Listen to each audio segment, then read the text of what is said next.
अतः प्रकृत्युपादान काल भाग्याश्चतस्रः, प्रकृति, उपादान, काल और भाग्य, ये 4 प्रकार के थे। और विषयाणाम आर्जन रक्षण विषय दोष संग हिंसा दोष पंच तुष्ट इति नवतुष्टयो व्याख्यातः। विषयों के अर्जन में, विषयों का रक्षण में विषयगत दोष और संग से हिंसा आदि के दोष देखता हुआ जो तुष्टियाँ थी वह भी जो है भ्रमात्मक है। 9 तुष्टियाँ पूरे वर्णन हो गए। सिद्धियों अभिधीयंत है, अब सिद्धियों का विधान किया जा रहा है। वह शब्दों अध्ययनमिति तीसरा सिद्धय, अनिमादि सिद्धि अलग है, ये अलग प्रकार की सिद्धियाँ 3 बता रहे हैं। वह शब्दों अध्ययन इति तीसरा सिद्धय, वो क्या है वो बताएंगे। इसके अलावा दुख विघाता तीसरा सुहृद प्राप्तिर्दानमिति सिद्धि द्वयम, कुल 3 3 6 2 8 हो जाएंगे। वह अध्ययन शब्द और अध्ययन 3, दुख विघात 3 3 6, सुहृद प्राप्ति और दान नाम का 2, कुल 8 सिद्धियां हो जाती इस प्रकार से। वो क्या है?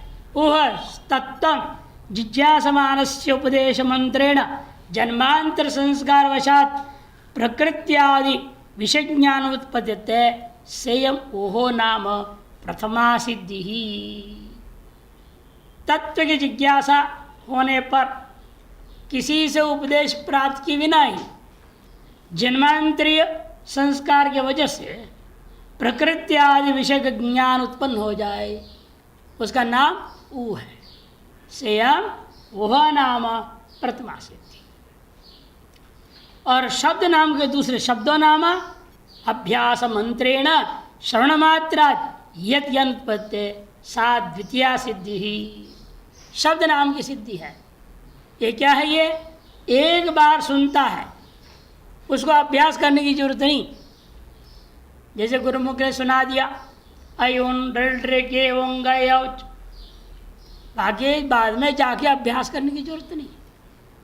सुनते ही उसको बोलते एक श्रुतिधर, एक बार श्रवण करने से ही धारण हो गया। ऐसे तो कोई कोई होता है, नहीं तो बार बार सुनना पड़ता है, बार बार रखना पड़ता है, तैयार करना पड़ता है। ये सब के बावजूद भी होता नहीं तो फिर उसको जो है कोचिंग में डालो, ट्यूशन बोलते हैं, उसमें लगाते हैं। उस मास्टर ने भी पैसा कमाया, दिमाग खाया, तब जाकर कहीं कुछ पास हो जाता है। कमज़ोर है। यानी एक श्रुति तरह ऐसा नहीं है। गुरुमुख से सुनने मात्र से ही श्रवण मात्रादेव अभ्यास मंत्रेण ज्ञान उत्पत्ते सा द्वितीया शब्दों नाम सिद्धि ही। और अध्ययनम नाम तीसरी सिद्धि, शास्त्र अभ्यासात यद ज्ञान उत्पत्ते सा तृतीया सिद्धि। शास्त्र का अभ्यास करता, रटता है, तैयारी करता है। अभ्यास करने से उत्पन्न जो ज्ञान है उसको कहते हैं अध्ययन नामक सिद्धि। और ये 3 तो दुख पता ही है, आध्यात्मिकस्य आदि दैविकस्य आदि भौतिकस्य च, आध्यात्मिकस्य आदि भौतिकस्य और आदि दैविकस्य च त्रिविध दुखस्य व्युदासात। 3 प्रकार के दुख का व्युदास कर दिया। हाँ, दुख के रहित हो गया, दुख रहित हो जाता है। शीतोष्णाजन्य दुख सहिष्णु, शीत आदि उष्ण आदि से जन्य जो दुख है उसका भी सहिष्णु हो। तितिक्षोर यद ज्ञान उत्पत्ति, ऐसा तितिक्षु के अंदर जो ज्ञान उत्पन्न होता है, तितिक्षोर यद ज्ञान उत्पत्ति तस्य आध्यात्मिकादि भेदात सिद्धेस्त्रविध्यम, वह भी आध्यात्मिकादि भेद से 3 प्रकार की सिद्धि मानी जाएगी। आध्यात्मिक दुख का विनाश करने योग्य जो ज्ञान है और तदनुकूल तितिक्षा करने के जो सामर्थ्य है उसी को हम कहते हैं पहला आध्यात्मिक सिद्धि। आदि भौतिक जन्य जो दुख है उनको सहन करने का और उसके जो है विनाश करने का जो तरीका अज्ञान है। जैसे लोग होते हैं बड़े, देखते हैं हाँ अब गर्मी आ रही है, वो समझ लेते हैं कि अब लू तो लगना है, तो क्या कर रहे हैं, वो उसके लिए पहले से तैयारी कर लेते हैं। क्या चीज़ खाना पीना, नीम लाएंगे, ताज़ा नीम होता नहीं इस समय, उसको ला के भून बांध करके रख देंगे, उसे चूड़ा बना देंगे, सबसे पहले चावल में सुबह के थोड़ा खाएंगे। जैसे भी गर्मी में जाओ कोई लू नाम की चीज़ लगेगा नहीं, पहले वो चावल में थोड़ा खाना पड़ेगा, कड़वा चावल में मिला के खाओ, या तो इसी नीम के चटनी पाउडर जैसे बना के रखते हैं, उसको चावल मिलाएंगे खाएंगे पहले, फिर दाल भात सब्जी भात जो भी रोटी वगैरह बाद में, पहले वो खाओ तो गर्मी नहीं लगती। और हम लोगों ने देखा बनारस में रहते लू चलता तो लोगों ने बताया प्याज काटो, नाभि में रख दो, कपड़ा से बांध दो, और वो जितना हीट है शरीर का गर्मी सारा खींच लेता है। बड़ा विचित्र पावर है देखो प्याज में, और लू नहीं लगेगा, अपने अलग अलग तरीका। और हम लोग उसको नहीं उपयोग करते हैं। जब कहा उनको तो उन्होंने कहा अच्छा कोई बात नहीं, गीला कपड़ा पहनो, पहले बनियान को पूरा पानी में गीला करो, हल्का नहीं छोड़ो, ज़्यादा नहीं छोड़ना नहीं, बनियान पहनो, ऊपर कुर्ता डालो और कंबल ओढ़ लो और जाओ। जैसे भी धूप होगा लू लगेगा ही नहीं आपको। हमने तरीका किया, इस तरह से तरीकाएं हैं, उसका ज्ञान होना वो भी एक सिद्धि है। इसलिए आज ही दैविक है, एक ग्रह नक्षत्र ताराएं परेशान कर देते हैं। ज्योतिष से जान लिया अब कौन सी दशा आ रही है, अंतरदशा प्रत्यंतरदशा, अब इसमें कौन क्या खटपट करने वाला है, उसे तो पहले से ही जाप जोप करके शांत कर दो, चुप बैठो भाई। इसका ज्ञान होना चाहिए ना। वो जो आदि दैविक जो दुख है उसका विनाश करने का ज्ञान वो तौर तरीके जानता है, वह भी एक सिद्धि। ये 3 सिद्धि हो गई, आध्यात्मिक विनाशानुकूल ज्ञान, आदि दैविक दुख के विनाशानुकूल ज्ञान, आदि भौतिक दुख के विनाशानुकूल ज्ञान। तार ज्ञान को सिद्धि कहते हैं। ये 3 प्रकार की हो गया। तो वो शब्द अध्ययन और ये 3 6 हो गया। सुहृदम प्राप्य या सिद्धि ज्ञान से सा सुहृद प्राप्त नाम सिद्धि।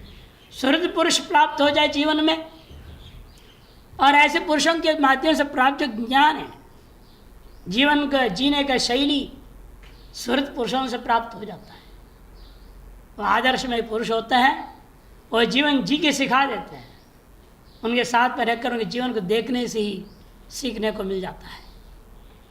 और सीख लिया आपने, वो जो ज्ञान प्राप्त हुआ उसके सुहृद प्राप्ति नामक एक सिद्धि रख दिया, उसका भी नाम रख दिया सुहृद प्राप्ति। और सुहृद प्राप्त होने पर भी उनसे कोई ज्ञान प्राप्त नहीं किया, उनके संग रहकर 1000 सैकड़ों साल बिता लो या 10-20 साल बिता लो और कोई ज्ञान ही नहीं पाया उनसे, उनके आदर्श को देखकर कुछ सीखा ही नहीं, उसको क्या कहा जाए? सुहृद अप्राप्ति नाम का दोष मानना पड़ेगा।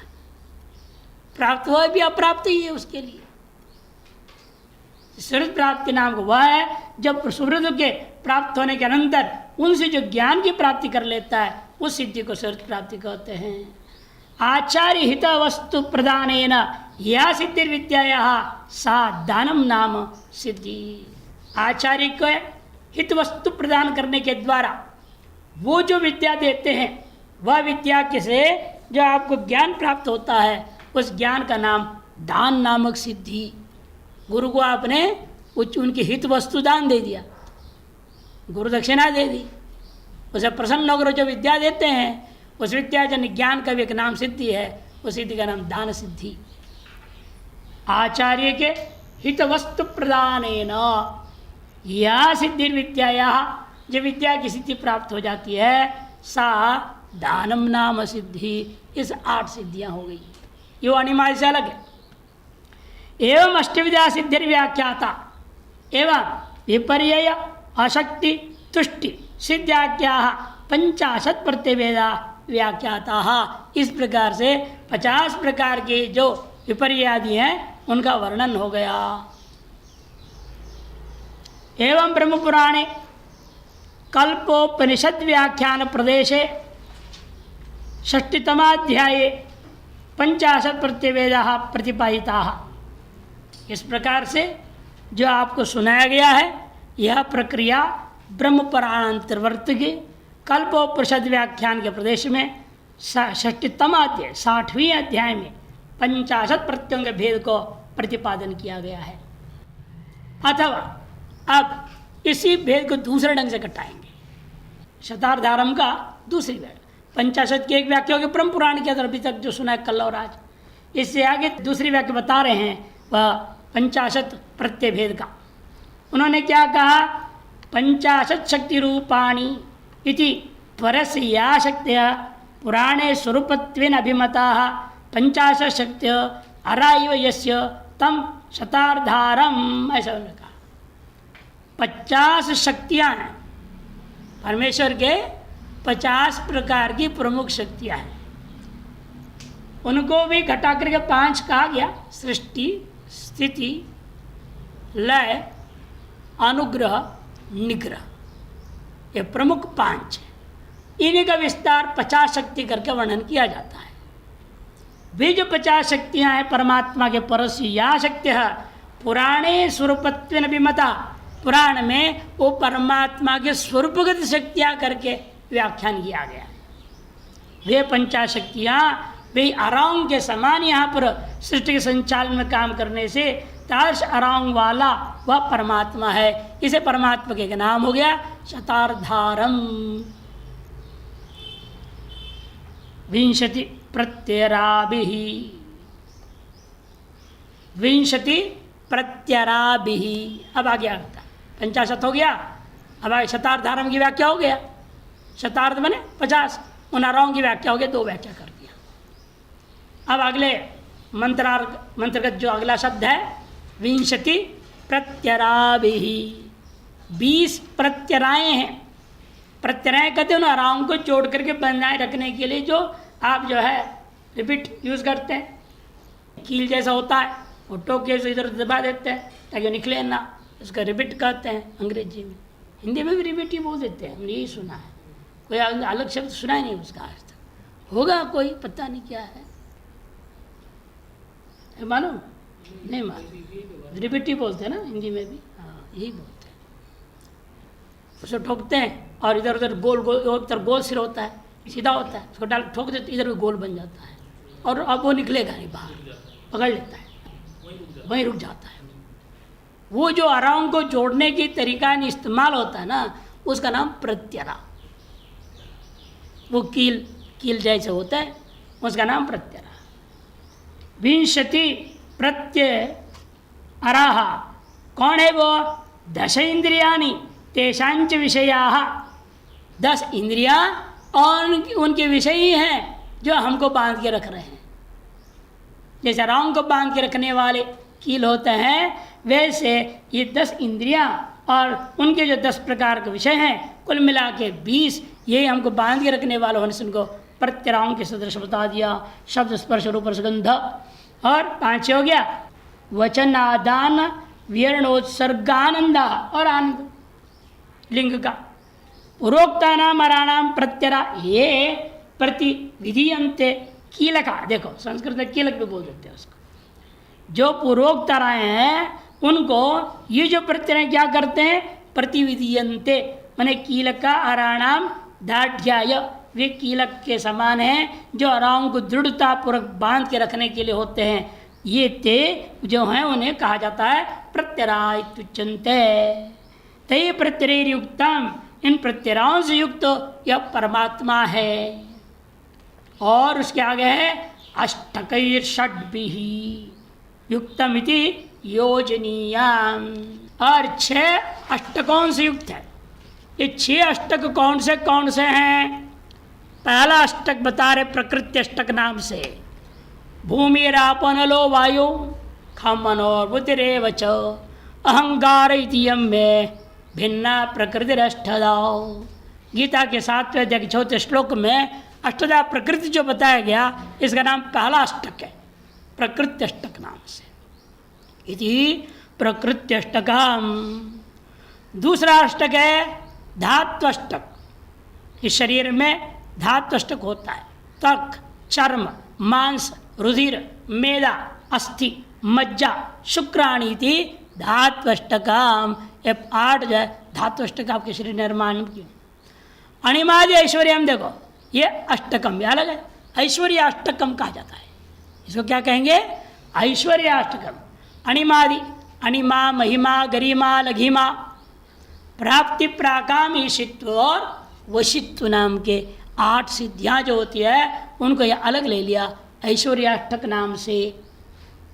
धर्म, ज्ञान, वैराग्य, ऐश्वर्य, अधर्म, ज्ञान, अवैराग्य, अनैश्वर्यो, आख्य ये भावाष्टकम है। ये इनको कहते हैं भावाष्टकम। ब्रह्म, प्रजापति, देव, गंधर्व, यक्ष, राक्षस, पितृ, पिशाचा नाम ये है देवाष्टकम। 8 प्रकार के देवता हैं। पिशाच को भी देवताओं में लिया है। ब्रह्मा 1, प्रजापति 2, देव 3, गंधर्व 4, यक्ष 5, राक्षस 6, पितृगण 7, पिशाचगण भी देवाष्टक में अंतर्गत। और अष्टौ आत्मगुणा, नैयायिक लोग 8 आत्मा के गुण मानते हैं, ये जो है वो भी गुणाष्टक कहा जाता है इसको, गुणाष्टक। दया, सर्वभूतेषु शांतिरनसूया, शौचम अनायासो, मंगलम, अकार्पण्यम, अस्पृहा इति गुणाष्टकम षष्ठम। आत्मगुण से अलग सामान्य गुणाष्टक। हर व्यक्ति में जो होता है दया का अच्छा गुण है, इंसान के अंदर हर इंसान दया गुण होना चाहिए, क्रूर नहीं होना। सर्वभूतेषु दया 1, सभी को क्षमा करना ये 2, शांति, अनसूया, दूसरों को गुण देकर चढ़ना नहीं, जलन नहीं होना, अनसूया। शौचम, अंतर शौच, बाहर शौच, और शौचम, अनायासो, मंगलम, और अनायासी कार्य करने के सामर्थ्य, मंगल कार्य, अकार्पण्य, कृपणा से रहित होना, अस्पृहा से रहित होना। ये 8 प्रकार के स्वाभाविक गुण होना चाहिए मनुष्य में। ये गुणाष्टक कहा जाता है। आत्मगुणाष्टक से भिन्न ये केवल सामान्य गुणाष्टक है। एतेर षड्भिर अष्टकैर युक्तम, इन 6 अष्टकों से युक्त वह आत्मा परमात्मा होता है। विश्वरूपैक पाशम, अगला शब्द है वहाँ मंत्र में विश्वरूपैक पाशम। स्वर्ग पुत्राद्य विषय भेदात विश्वरूपम। स्वर्ग, पुत्र आदि अनेक प्रकार के विषय संबंधी आपके अंदर इच्छाएं जगती रहती हैं। अतएव 1-2 प्रकार का विषय नहीं है, हमारी कामनाओं की, इच्छाओं की अनंत प्रकार का है। इसे विश्वरूप कहा दिया। विश्वरूपम, विश्वरूपो नाना रूप, एक एव कामाख्या पाशो अस्य। नाना रूप धारण करने वाला कामना नाम का एकमात्र ऐसा विलक्षण पाश है जिससे बंधा हुआ रहता है। विश्वरूपैक पाशम कह दिया। धर्म, अधर्म, ज्ञान, मार्ग भेदा अशीति त्रिमार्ग भेदम। त्रिमार्ग भेद है। 3 मार्ग कौन है? धर्म मार्ग, अधर्म मार्ग और ज्ञान मार्ग। 3 मार्ग होता है। इति त्रिमार्ग भेदम। अद्वैत परिषद क्या है?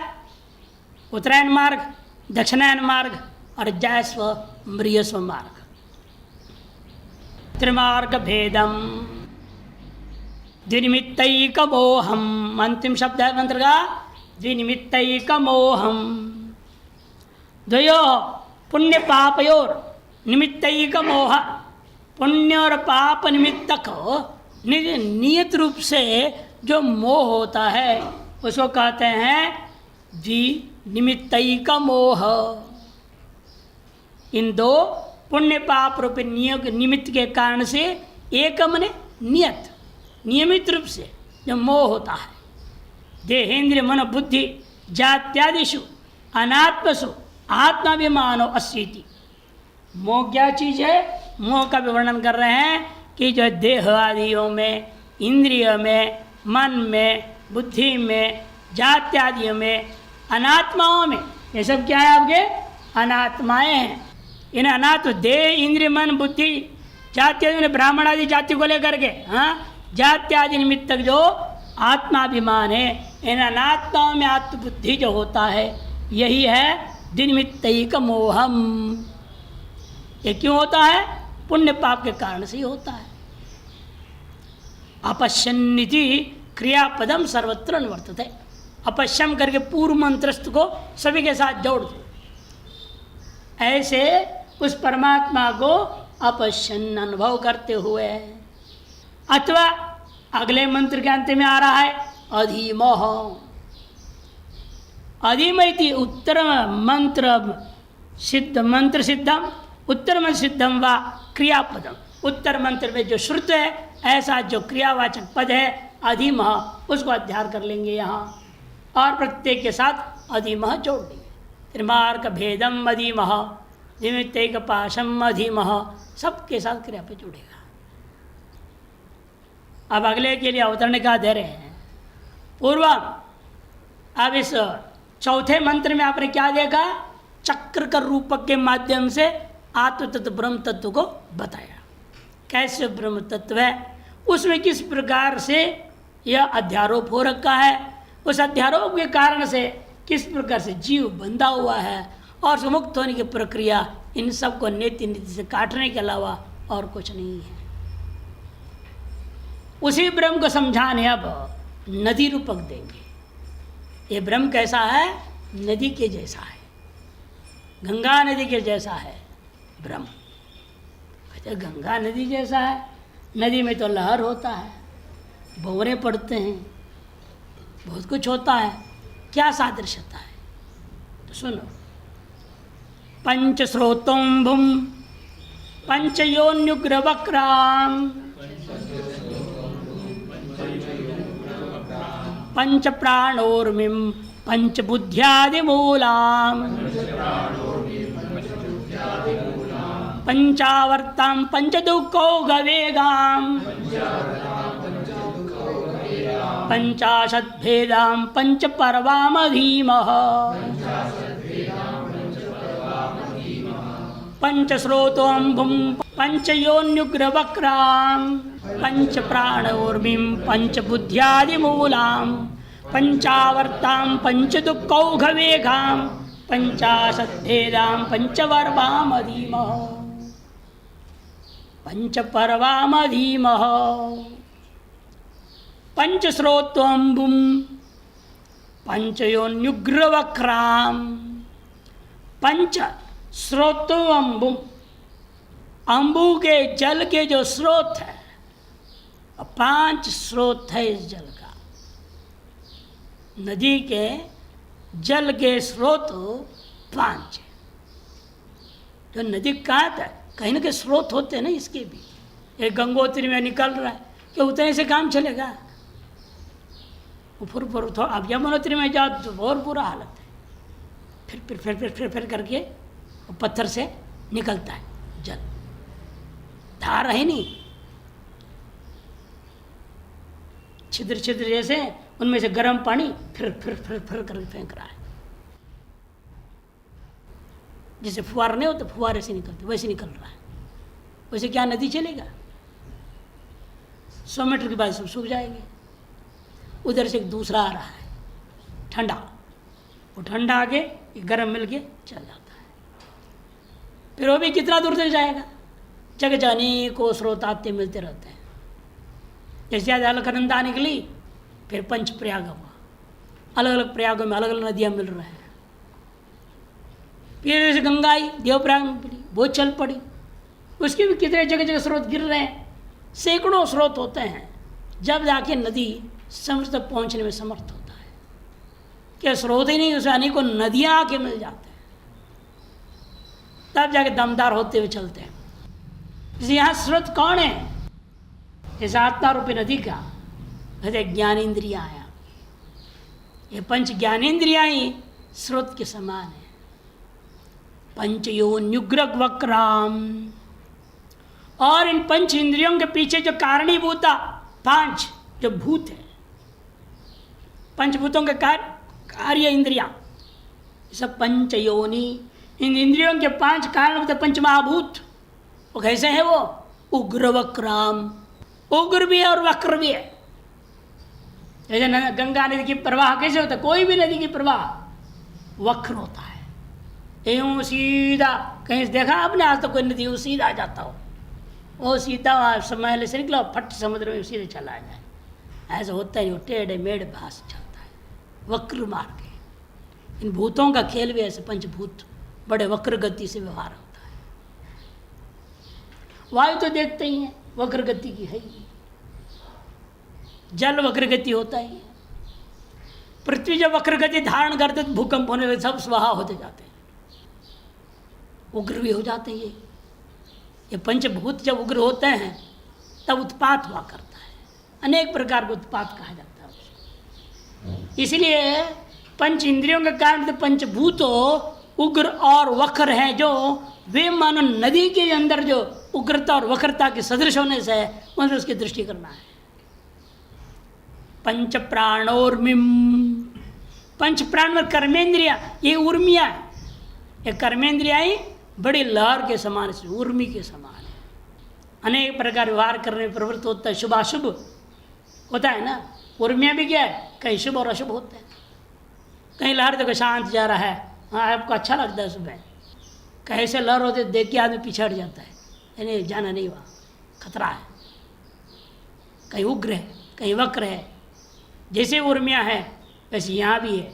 ये पंच कर्मेंद्रिया कहीं उग्र हो जाते हैं, इतना गुस्सा में तो हाथ चल पड़ता है, थैट मार देता है, बताओ, लात फट मार देता है। और कभी इतना हाथ जोड़ के इतनी विनम्र हो जाता है। उर्मिया जैसे कहीं शांत चल रही है नदी की, कहीं जो उग्र चलती है ना, वैसे ही आपके कर्मेंद्रियां हैं, कभी शांत रहते हैं, कभी तो एकदम उग्र हो जाते हैं। इसे पंच कर्मेंद्रियों को उर्मियों के साथ सादृश्यता बिठा दिया। पंच बुद्ध्यादि मूलाम, पंच प्रकार के ज्ञान का कारण, पंच ज्ञान मुख्य कारण कौन है? इंद्रियों का पीछे कारणभूत मन, वो मूल है। पंच प्रकार के, पंच इंद्रियों से पंच बुद्धि मन ज्ञान, उसका आदि मन कारण जो मूल तत्व है वो मनस तत्व है। मन युक्त है ये। जैसे ये जो आपके अनेक प्रकार की नदियाँ कोई भी चलता हो, उसमें न कहीं मूल स्रोत होता है, चाहे वो छोटी हो बड़ी हो जैसी भी हो, मूल स्रोत होता है। वैसे हमारे शरीर रूपी अंदर विद्वान जीव रूपी जो नदी प्रवाह हो रहा है, इसका मूल स्रोत कौन है? मन है। पंचावर्ताम, पंच आवर्त है, आवर्ता दावर्तांतरम, एक भंवर से दूसरी भंवर, दूसरी से तीसरी होते रहता है। लकड़ी वाले क्या होता है, देखते हैं एक में फंसा उसे निकला, दूसरे में गया, दूसरे में तीसरे फंसता है। वैसे आप भी जो एक विषय से दूसरा, दूसरे से तीसरा, तीसरे चौथा, रूप रस स्पर्श विषयों में फंसते जाता है। आवर्ता दावर्तांतरम, पंचदश में भी आया ना, इसका वर्णन दिया है। यह पंच विषय ही पंच आवर्त के समान है। पंच दुखौघ वेगाम, पांच प्रकार के जो दुख है यही ओघजन्य वेग के समान समझो। नदी में वेग होता है, वह भी वेग कैसे उत्पन्न होता है? अन्य स्रोतों को जुड़ करके तेज कर देते उस चीज को, ओघ कहते उसको। उफान के साथ वेग होना, एक होता है उग्र लहर उठना, उग्र लहर, एक बड़े उफान के साथ चलना। तो बड़े बाढ़ आते हैं, 2013 की बाढ़ जिसने देखी है ना, यहाँ केदारनाथ में जो कांड हुई थी, कहाँ कहाँ जल इतना ऊंचाई तक चला, और क्या क्या माल पानी उसमें जा रहा था। सिलेंडर जा रहा है, टिन का टिन घी जा रहा है, सब सारे के माल पूड़ा बना गंगा मैना खाली, पता ही नहीं, किसी को मिला ही नहीं कुछ भी। सब सिलेंडर गायब, सब गैस चूल्हे गई, कहाँ गए सब में गंगा में किसी पूड़ी छान लिया, किसी में पकौड़ी छान ली, गंगा में साहब खा लिया और वो भी खा गई। इक्का दुक्का के धक हवा से कहीं झोंक से आ गए बाहर, किसी को मिल भी गया, गाड़ियाँ गई, पता नहीं यहाँ क्या गया। इसलिए पंच दुखौघ वेगाम पंचाशत भेदाम बाकी 50 भेद की व्याख्या करेंगे नहीं यहाँ भाष्यकार कि वही 50 ने जो पूर्व में वर्णित है, विपर्य आदि पंच का 50 कर दिया। पंच पर्वामधीमह, और पंच पर्वा क्या है? पंच प्रकार का क्लेश, अविद्या अस्मिता राग द्वेष अभिनिवेशा पंच क्लेशा पंच पर्वाणि भवन्ति, ये पंच पर्वा है। अविद्या, अस्मिता, राग, द्वेष और अभिनिवेश नाम का जो पंच क्लेश योग सूत्रकारों ने कहा, उसी को वेद ने यहाँ पर, जिसके आधार पर ही योग सूत्रकार ने कहा, वेद के आधार पर ये पंच पर्वा इन्होंने कहा, उसको पंच पर्व कौन है वो व्याख्या करके बता दिया। भाष्य, पूर्वम चक्र रूपेण दर्शिताम इदानीं नदी रूपेण दर्शयति। पूर्व में चक्र दृष्टांत रूपक बना करके जिस आत्म तत्व को समझाया, उसी को अब नदी रूपी रूपक के माध्यम से दर्शा रहे हैं। पंच स्रोतम भूमिति, पंच स्रोतांसी कौन है वो? चक्षुरादीनि ज्ञानेन्द्रियाणि अम्बुस्थानानि यस्याः ताम, वे है जल के स्रोत रूपेण जिसका, ऐसी यह ताम नदीम अधीमः अन्वय होगा। ऐसे इस आत्मरूपी नदी को हम अनुभव करते हैं। पंच स्रोतों भूम अधिमिति सर्वत्र संबध्यते। पंचयोनि भी कारणभूत ही पंचभूत उग्राम वक्रांच इति पंचयोनिग्र वक्राम अधीमः। पंचयोनि में कौन है? कारणभूता जो पंच महाभूत, इनके माध्यम से उग्रता और वक्रता से युक्त हो यह आत्मरूपी नदी को हम अनुभव करते हैं। पंच प्राणाः माने पंच कर्मेन्द्रियाणि वाक् पाणि पादादयो ऊर्मयो वा ऊर्मयो यस्या ताम पंच प्राणोर्मीम नदीम अधीमः। पंच कर्मेन्द्रिया वाक् पाणि पादादि ये ही ऊर्मी के समान ऊर्मियाँ हैं, जिनके द्वारा हम पंच प्राणात्मक ऊर्मियों से युक्त इस आत्मरूपी नदी को अनुभव करते हैं। और पंचबुद्धि नाम चक्षुरादि जन्यानाम ज्ञानानाम पंचबुद्धि तेषाम आदि मने कारणम, कौन? यद मूलभूत वस्तु, वह है मूल जिसका, ऐसी ये नदी कौन है? वो मन, मन ही है मूल जिसका, ऐसी यह नदी है। मनोवृत्ति रूपत्वात् सर्वज्ञानानाम मनो मूलम कारणम यस्याः संसार सरित तम, संसारात्मक सरित जो जीवात्मा अनुभव करता है वह हम अनुभव कर रहे हैं। मनोवृत्ति रूपक होता है सकल ज्ञान, अतः मन ही मूल कारण है जिस संसार रूपी इस नदी का जो यह जीवात्मा अनुभव करता है। तम ताम ताम अधीमः के साथ अन्वय होगा।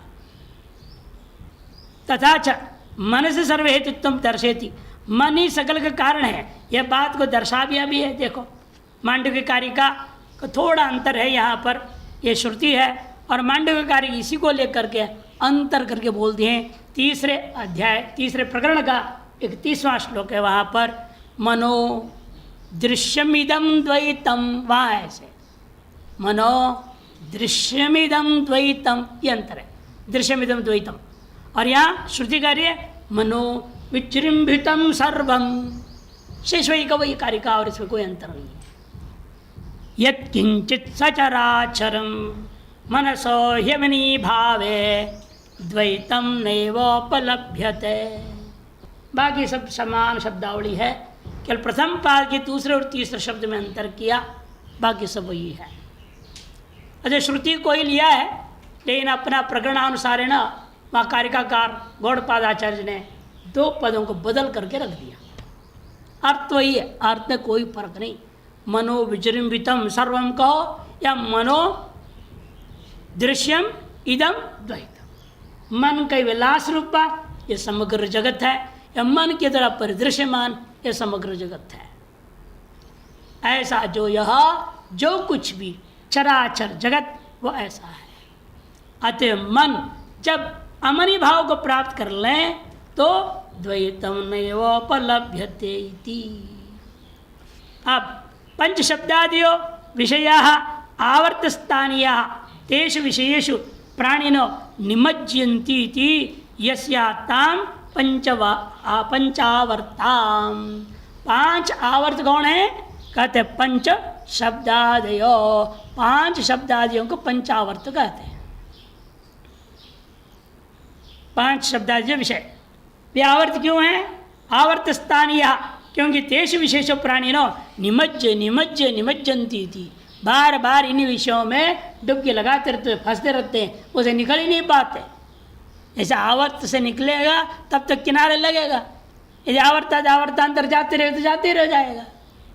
आवर्त से बाहर निकलेगा जो वस्तु, वही किनारे आता है नदी का, नहीं तो आवर्त के बीच में चलते ही रह जाता है। उसी प्रकार विषयों के चक्कर में पड़ा रहता है, इसे पंचावर्त कह दिया इन विषयों को। और पंच दुखौघवेगाम, 5 प्रकार का दुख आप हर व्यक्ति अनुभव करते हो। सबसे पहला गर्भ दुख है। भले जन्म लेते ही बराबर आपको विस्मृति करा देता है, भगवान की ऐसी विचित्र माया है, जैसे ही हम लोग बाहर आने लगते हैं सब भूल जाते हैं, वहाँ का दुख भी भूल जाते हैं, वहाँ की कसमें जो हम खाए हैं वे भी भूल जाते हैं।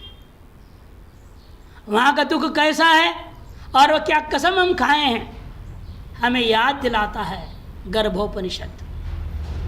गर्भोपनिषद पढ़िएगा, उसे वर्णन आया है आप कितने दुख में रहते हैं, कैसा हालत है आपका, हाथ पर चलाना चाहते हैं, यूँ है करते रहेगा। अब माँ को वो अच्छा लगता है, बच्चा हिल रहा है, बड़ा खुश होती है, अरे वो तो परेशान है, हाँ माँ खुश हो रही है। क्या विचित्र दुनिया है। गर्भिणी खुश होती है, ऐसे सुना है, हम नहीं जानते, लोग बताते जो गर्भिणी है वो कहते हैं अंदर बच्चा तो मूवमेंट हो जाए ना, माँ को बहुत खुशियाँ होती है। मूवमेंट ना हो तो बोल के डरती है, मरा तो नहीं अंदर में, मर तो नहीं है बच्चा। फिर डॉक्टर पास आएंगे, वो हिल नहीं रहा है, वो हिलना उन्हें खुशी है, वो हिल क्यों रहा है, हमें बंधन से कब बाहर आ जाए। वो बड़ा दुखी है, वहाँ हाथ पर फटका रहा है। ये वर्णन किया गर्भोपनिषद। और इसलिए कसम खाता है, जैसे मैं ये बाहर निकलूंगा बिल्कुल तुरंत सुखदेव महाराज जैसे जंगल चले जाऊंगा। हम कोई वो प्ले ग्रुप स्कूल में नहीं जाएंगे,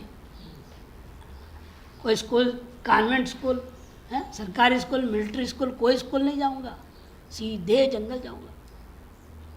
वहाँ पर क्या करूँगा, सीधा कोई ऋषि संत महात्मा को पकड़ के अहम ब्रह्मास्मि का उपदेश सुनूंगा, उसका चिंतन में बैठूंगा।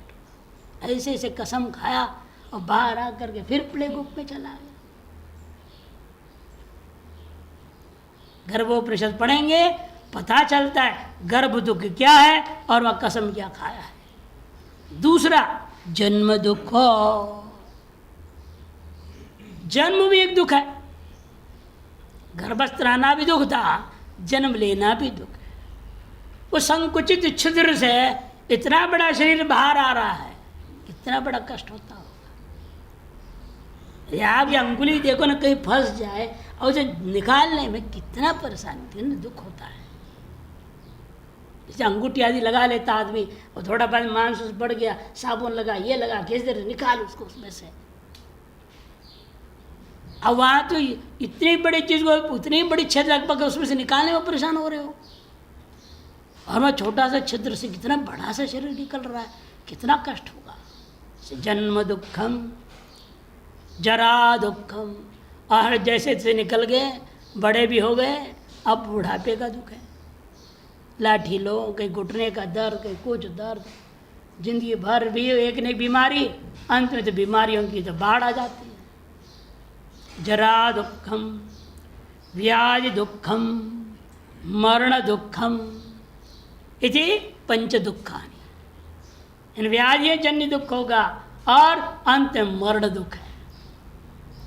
छोड़ के जाना पड़ता है। भाड़े का मकान मिला था, भाड़ा पूरा एडवांस बुकिंग में दे दिए थे और ख़त्म हो गए, जाना पड़ता है।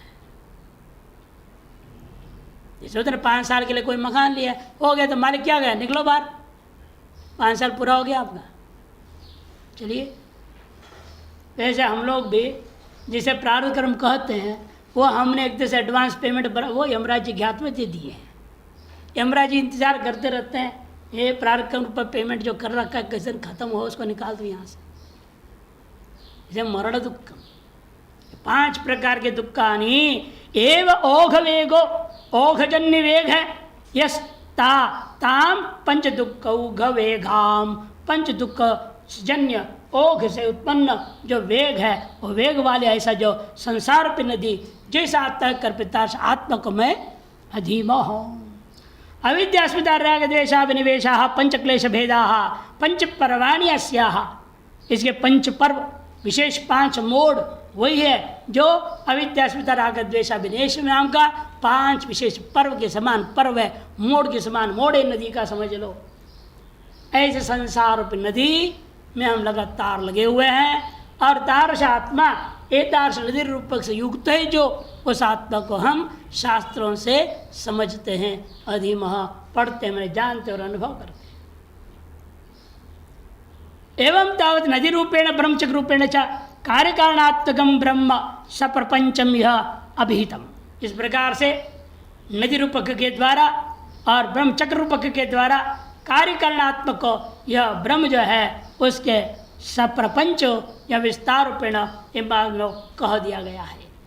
इदानीम अस्मिन् कार्यकरणात्मक ब्रह्मचक्रे केन वा संसरति केन वा मुच्यति, संसार में मोक्ष हेतु प्रदर्शनाय आह सर्वा जीवैति। अब इस कार्यकरणात्मक नदी में डुबकी लगा रहा है जो वो या चक्र में फंसा हुआ है जो वह किस कारण से, किस साधन से, केन वा संसरति, और किस साधन को अपनाने पर यह मुक्त होता। संसार का कारण और मुक्ति का कारण, मैंने साधनों को वर्णन करने के लिए अगला मंत्र आरंभ होता है। सर्वा जीवे सर्वसंस्थे बृहन्ते, अस्मिन् हंसो भ्राम्यते ब्रह्मचक्रे, पृथगात्मानं प्रेरितारं च मत्वा, जुष्टस्ततस्तेनामृतत्वमेति, सर्वा जीवे सर्वसंस्थे बृहन्ते, अस्मिन् हंसो भ्राम्यते ब्रह्मचक्रे, पृथगात्मानं प्रेरितारं च मत्वा, जुष्टस्ततस्तेनामृतत्वमेति।